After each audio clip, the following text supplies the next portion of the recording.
الحمد للہ رب العالمین والصلاة والسلام علی سید المرسلین وعلى آلہ وصحبہ ومن تبعهم بإحسان إلى يوم الدين أما بعد.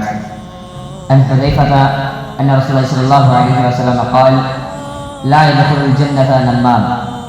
تمام قسم کی تعریف اسی وحدہ لا شریک کے لیے لائق اور سازگار ہے.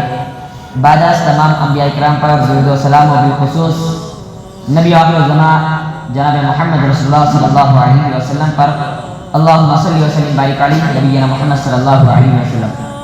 محترم حضرات، درس حدیث کی مناسبت سے صحیح مسلم کی ایک حدیث میں نے آپ لوگوں کے سامنے بیان کیا ہے جس کے راوی حضرت حذیفہ رضی اللہ تعالیٰ عنہ. یہ حضرت حذیفہ رضی اللہ تعالیٰ عنہ اللہ کے نبی صلی اللہ علیہ وسلم کے وہ صحابی ہیں جن کے بارے میں آتا ہے کہ یہ اللہ کے نبی صلی اللہ علیہ وسلم کے رازدار رسول تھے. اللہ کے نبی صلی اللہ علیہ وسلم اپنے راز کی باتیں حضرت حذیفہ رضی اللہ تعالیٰ عنہ سے کہا کرتے تھے. یہ اللہ کے نبی صلی اللہ علیہ وسلم کے وہ صحابی ہیں جن کو رازدار رسول کہا جاتا ہے. وہ کہتے ہیں کہ اللہ کے نبی صلی اللہ علیہ وسلم نے فرمایا لا يدخل الجنة نمام، چغلخور جنت کے اندر داخل نہیں ہوگا.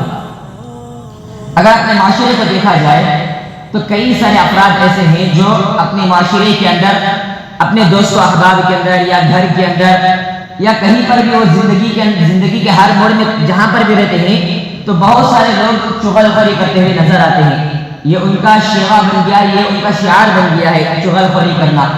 جبکہ اللہ کے نبی صلی اللہ علیہ وسلم نے فرمایا لا يدخل الجنة نمام، چغل خور جنت کے اندر داخل نہیں ہو سکتا ہے، یعنی چغل خور جنت کے اندر داخل نہیں ہوگا.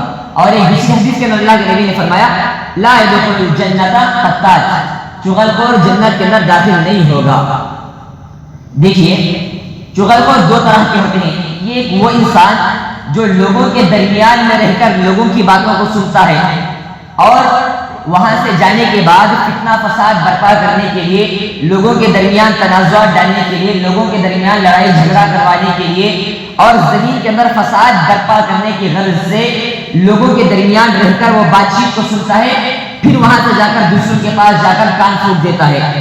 ایک قسم کا یہ چغل خور. ایک اور دوسرا چغل خور وہ ہے جو لوگوں کے درمیان نہیں رہتا ہے بلکہ لوگوں سے چھپی چھپا کر لوگوں سے باتوں کو سنتا ہے، چھپ کر دیوار کے اس پار سے چھپ کر لوگوں کی باتوں کو سنتا ہے اور سننے کے بعد وہاں سے جا کر دوسروں کے پاس جا کر اس کی کان میں پھونک دیتا ہے اور اس کے درمیان میں لڑائی جھگڑا کروا دیتا ہے. یہ جو لوگوں کے درمیان میں رہ کر لوگوں کی باتوں کو سنتا ہے فتنہ فساد برپا کرنے کی غرض سے، اور دوسرا وہ ہے جو لوگوں کے درمیان میں نہیں رہتا ہے بلکہ لوگوں سے چھپ کر ان کی باتوں کو سنتا ہے، پھر اس کے بعد ان کی باتوں کو دوسروں کے پاس پہنچاتا ہے تاکہ زمین کے اندر یہ جو امن و امان کا جو سسٹم ہے وہ سسٹم برباد ہو جائے اور ان کے درمیان جو رشتہ داریاں ہیں وہ رشتہ داریاں برباد ہو جائے. اس کی ایک جدید شکل اگر دیکھا جائے تو بہت سارے لوگ ایسے ہیں جو اپنے موبائل کے اندر ریکارڈنگ ڈال دیتے ہیں، جو اپنے موبائل کے اندر ریکارڈنگ وغیرہ ڈال کر دوسروں کو جب بات چیت کرنے کے لیے موبائل دیتے ہیں تو ان کے موبائل کے اندر ریکارڈنگ کا آپشن آن رہتا ہے. یہ دوسرا جو کچھ بات کر رہا ہے یہ سارے کا سارا ان کے موبائل کے اندر ریکارڈنگ ہو رہا ہے، جبکہ یہ بھی غیبت کے اندر شمار ہوتا ہے. اس کا بھی شمار غیبت کے اندر ہے.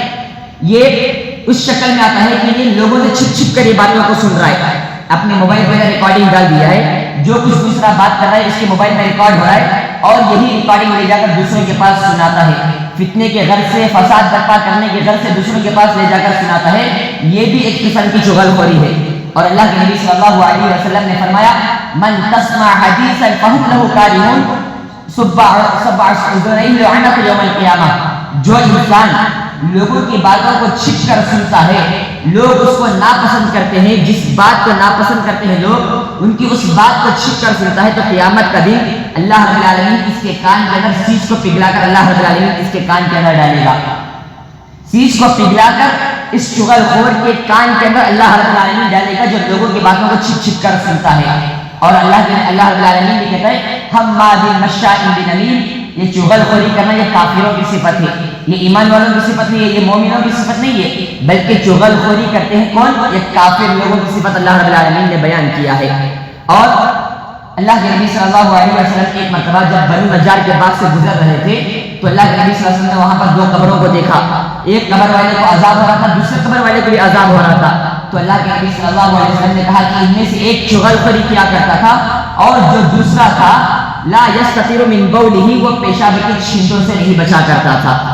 گویا کہ قبر کے اندر عذاب چغل خوری کی وجہ سے قبر کے اندر عذاب دیا جاتا ہے، چغل خوری کی وجہ سے بندے کو قبر کے اندر عذاب ہوتا ہے، اور پیشاب کے چھینٹوں سے نہ بچنے کی وجہ سے بھی انسان کو قبر کے اندر عذاب ہوتا ہے۔